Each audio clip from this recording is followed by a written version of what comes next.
Welcome back to Man vs. Meeple, the show where we talk about all things board game related. Today we're going to be taking a look at a dexterity game that has a little bit of a Euro wrapping around it. It's called Castle Dukes by a brand new publisher called Medieval Lords. And this one's hitting Kickstarter, we believe, today. Yeah, very soon. This game, when we heard dexterity and Euro, those things don't generally go together. No, not at all. And it works in this. The concept behind this is really interesting. And there's a lot of Euro mechanics. That's right. And there's a lot of stuff falling down. So each player is a medieval lord, and they're trying to build towers within their castle. There's 3 towers that they can build up, and they're represented by foundation tiles, floors, roofs, and then pillars that hold them up. Each of these tiles can hold rooms, which in turn can hold characters, which you have like kings and princesses and dukes and serfs. They can hold tables and coffers and, Plus, and other types of things. They come with some immediate benefits. Yeah. In the 3 basic resources. No, not resources, but qualities of the game. You've got attack or offense and defense. And then comfort. Yeah, so you're managing those 3 different things within your castle, within your towers. Those are recorded on your gate here, so other players can see and try to micromanage what they're doing. It's because everything gives victory points in the end. Basically, everything that you do will give victory points. It plays over 9 different rounds, and the first 3 rounds basically are you just having time to build your castle up. Because by the 4th round, you're going to start having guests, but you'll also have a dragon that comes and attacks and can damage your castle. Not to mention that you'll probably be damaging it yourself by accidentally tipping over portions of your castle and then having to reconstruct them in the middle of a turn. Right. Throughout this game, you're going to be building towers, as you see on our boards here, and they can be very touchy, if you will. And you could lose 2 points whenever you accidentally destroy your tower in any way, shape, or form. So I could knock over 1 pillar, and that's negative 2 points. I'm not going to do it right now. I could knock over this entire tower, still negative 2 points. So it's at least not tragic when you knock over a whole tower. So the player boards themselves, like I said, there's 3 spots for 3 different foundations and 3 towers that you can build up. You can build your tower as high as you so wish. It requires a foundation and pillars. The pillars are awesome. You can place them anywhere you wish as long as they're not over top of a room. There are some tiles that require you to build the pillars in very specific locations that have cobblestone on them. Other ones you don't have to place them anywhere. You could literally put 2 pillars to hold up, or a single one if you can get it to balance. You could put a single one if you want. I don't advise it. Also on the player boards, you have all the victory points at the end of the game, and then all the action points and how much everything costs. So everything is right here that you would need to know for the game. Right, and the structure of a turn is pretty clear. Yeah. It's really interesting. It works on action points, which is interesting for a Euro. Yeah. But it's not action points in the way you'd think. You basically have 5 points at the beginning of each round to spend. And the first thing anyone does is you're going to go to the board here that has all of the rooms. Yeah. So everyone is going to decide whether or not, in turn order, whether or not they want to get a room or more than 1 room. Right. When you purchase rooms, below each of these rooms, you'll see action points. And you're allowed to, as I just knocked over my tower, you'll see any number of action points between 1 and 5. On the player's turn, they can use their action points to buy 1 room, 2 rooms, or 3 rooms, however many rooms that they can purchase for the 5 action points that they have. Also, the higher up you go in those action points, they also give you one-time bonuses, either coffers, serfs, or a table. Right. Each of these will be collected and put into your inventory. At any given time in the game, you're allowed to hold 3 of any single thing. So you can only have 3 serfs, you can only have 3 rooms that haven't been placed in your castle. The exception to that is pillars. You're allowed to have 3 sets of pillars, or 6 pillars in total.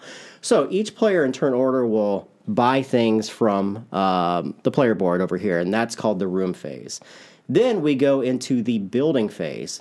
In the building phase, there's 3 possible things you can do. You can buy a set of pillars for 1 action point. You can buy a foundation tile that's face down over here for 1 action point. 1 action point. Or you can spend 4 of your action points to buy a construction card. And on these construction cards, you have things that can only be built on roofs or on bridges. Right. Roofs have to be 3 levels high, and you basically use the backside of your foundation tile. Some have rooms, some have the roofs and the bridges.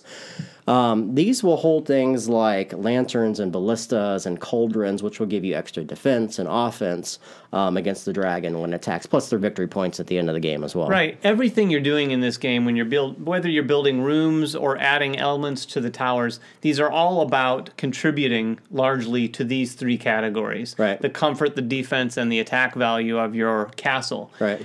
And throughout the game, not only are those going to score you points at the end of the game, but throughout the game, those events are going to happen that, you might go for a comfortable castle. So if the princess comes up in the deck, she's attracted to the comfortable castle. Right. Whereas knights are attracted to offense, and the king goes to the most defense. So once we're done with the building phase, then you're actually allowed to build. Once you've used all your action points, you take anything that you have in your inventory, and you get to place it anywhere you wish on your castle. Now, some of the rooms will give you instant benefits of attack or defense or comfort immediately.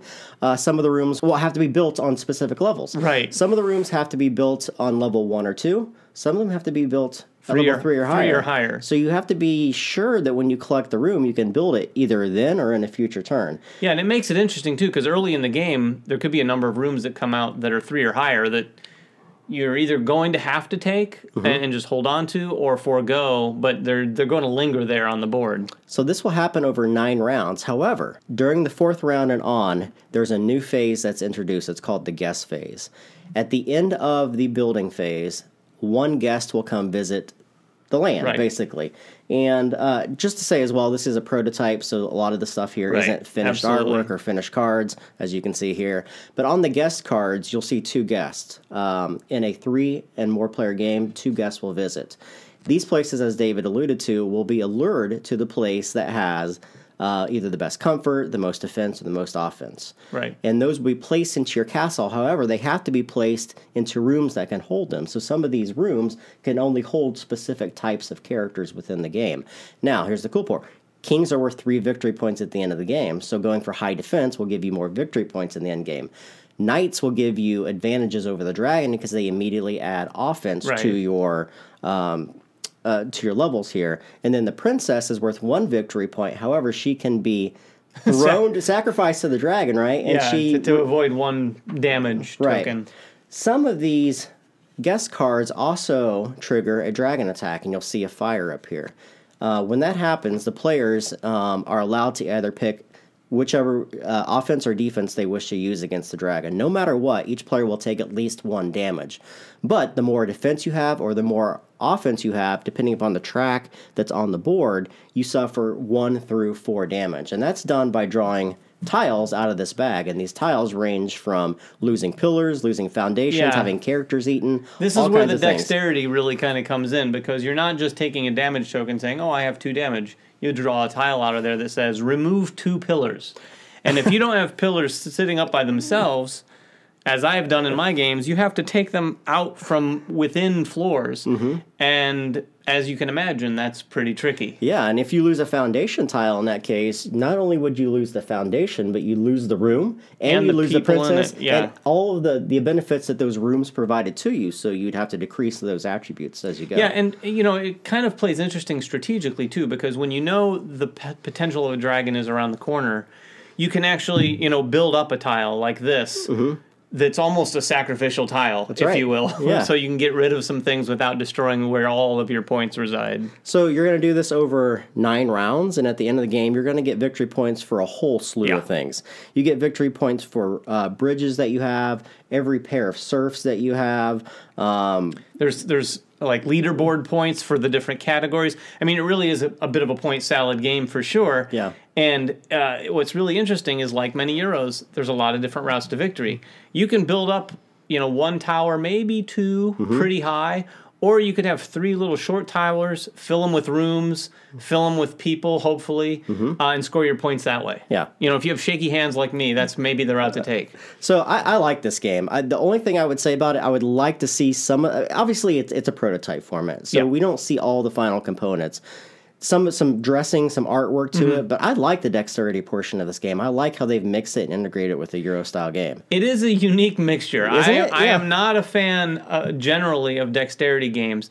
I really like the Euro aspect of this first and foremost. I like that. The dexterity aspect can be a little troublesome at times. If you knock over one little thing, or if you, like I said, if you have shaky hands and you're knocking stuff over, you're just going to lose 2 points each time. Yeah. So the saving grace there is if you really destroy something, you're still not losing any more than 2 points. Yeah, but also for those people that like these style of games, they can try to build up really high because the higher you go, the more victory points you get. So you can start building, some really unique towers with just 3 or 4 pillars and hoping that they stand up. Why someone who is less inclined to do that may use 6 pillars to hold up a foundation and, like you said, build your points that way, which is a very good strategy as well. Yeah. So I like this game, David. Yeah, it's really good. I like I said, I wasn't sure I was going to like this, but I do like the combination of the dexterity and the Euro. It's certainly a unique combo that we've never seen before. Totally unique. We see a lot of flicking games, but not a whole lot of tower building games mixed with the Euro. Yeah, exactly. Go check it out, guys. It's called Castle Dukes. It's on Kickstarter right now. If you have any questions for us, please ask in the comments below. We'll answer them to our best of our ability.